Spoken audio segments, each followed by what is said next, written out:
Chapter 1334, Night with the Moon. MI9's office building was located on Bellato Street in Westboro, and it was an inconspicuous three-story building. The entrance didn't show any signs of its identity. It simply hung a door sign, 9. The core of this office building was underground, and above it was for the clerks.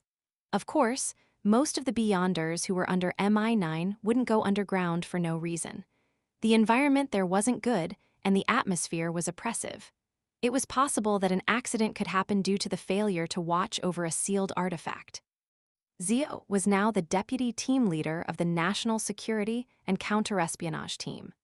She was in charge of a rather small-scale Beyonder team, responsible for handling espionage cases regarding inties in the greater area of Backland. There's a mission here. Her superior, MI9's deputy director, the team leader of the National Security and Counterespionage Team, Lieutenant General Pantek, picked up a document and handed it across the desk opposite him. "Is it very urgent?" Zio received it and asked cautiously. Lieutenant General Pantek was a typical lone old man with a case of severe hairline recession. He picked up a white porcelain coffee cup and took a sip. "Not at all, it's quite low risk. In fact, this mission will be sent to all members, hoping that someone will be able to complete it by luck." This description was out of Zio's expectations, but she didn't open the dossier on the spot and directly replied, "I will inform my team members." Zio returned to her own room after leaving Lieutenant General Pantek's office. When she threw herself into her seat, she seemed to have hidden herself.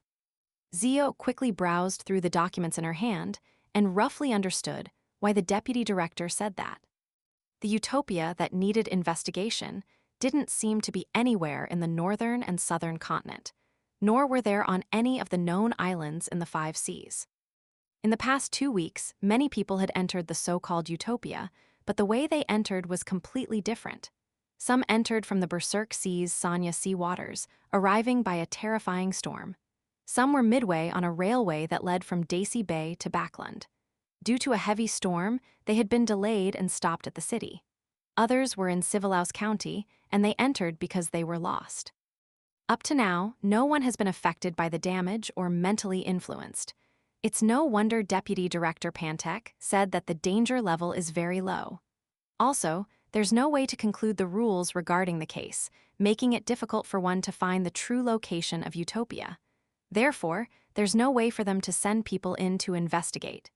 Yes, I can only tell all members of the situation, and hope that one of them will chance upon Utopia and carefully gather information in secret when they are there. Zio put down the documents in her hand and stood up regretfully, preparing to inform the Beyonders under her. She was regretful that the mission was so difficult that she almost couldn't see hope. This made her unable to accumulate more merit points. In the past half-year, Zio had been very busy every day in order to deal with the pending apocalypse. As she dealt with MI9's matters, she completed all the missions Mr. Fool had given her, so as to accumulate contributions on both sides and exchange for the formula and Beyonder characteristics of the imperative mage formula and Beyonder characteristic, to fulfill the wish of becoming a demigod. And up till now, Zio was still lacking a little on both fronts, especially in MI9. If she didn't make any significant contribution, Zio couldn't see any hope. If not for the generous salary from MI9 and all kinds of benefits that came with it, and how she could rely on her status and identity to monopolize a large amount of information so as to help her complete the missions given by Mr. Fool, Zio yearned to resign and become a bounty hunter again. That way, she would have more freedom. I can ask about this case at the next tarot gathering. Perhaps Mr. World will have some clues. As Zio thought, she pushed open the door to the room where her team members were. After assigning the Utopia mission, Zio specially instructed, if the situation isn't right, even if you have the chance to enter Utopia, you can give up immediately. The town of unknown authenticity hasn't shown any danger. Perhaps it's because it hadn't been triggered. After busying herself for a while more, Zio finally ended her day in exhaustion. She returned home before 7:30, and she had dinner with her mother, her brother, and Fours. She enjoyed a limited amount of relaxation. At midnight, she washed up and walked to the bedroom window. She grabbed the curtain and prepared to draw it. During this process, Zio naturally cast her gaze outside and discovered that the crimson moon in the sky had already turned bigger at some point in time. Furthermore, the color had clearly deepened as though it was flowing blood.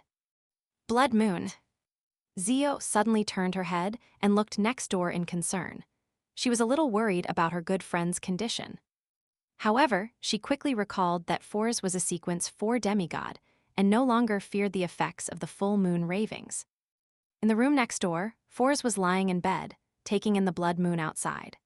As she endured the pain of her head being pricked by needles, she heard Mr. Dorr say, "Although going from sequence 3 to sequence 2 is indeed a qualitative change, going from an incomplete mythical creature to a real mythical creature, I believe that sequence 4 to sequence 3 has a qualitative change as well.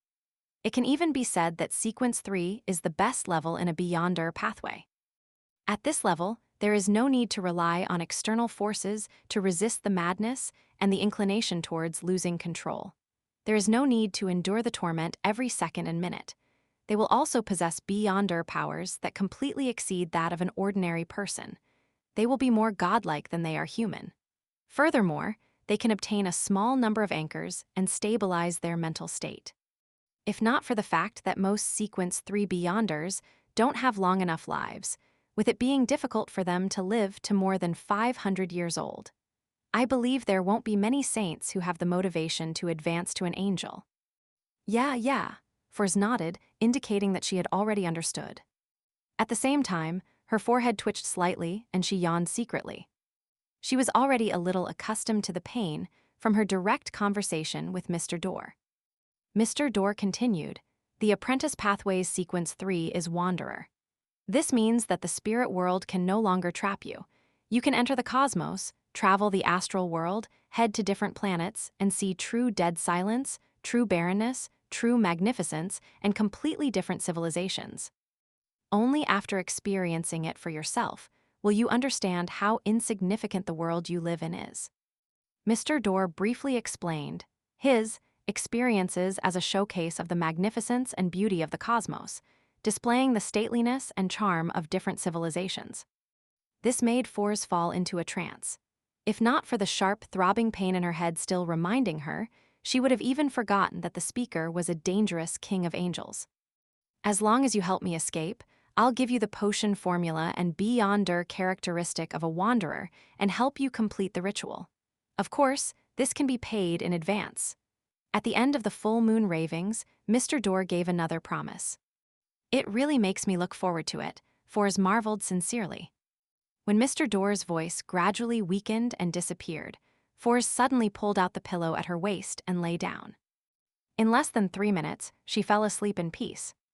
To her, the vast cosmos was indeed filled with charm.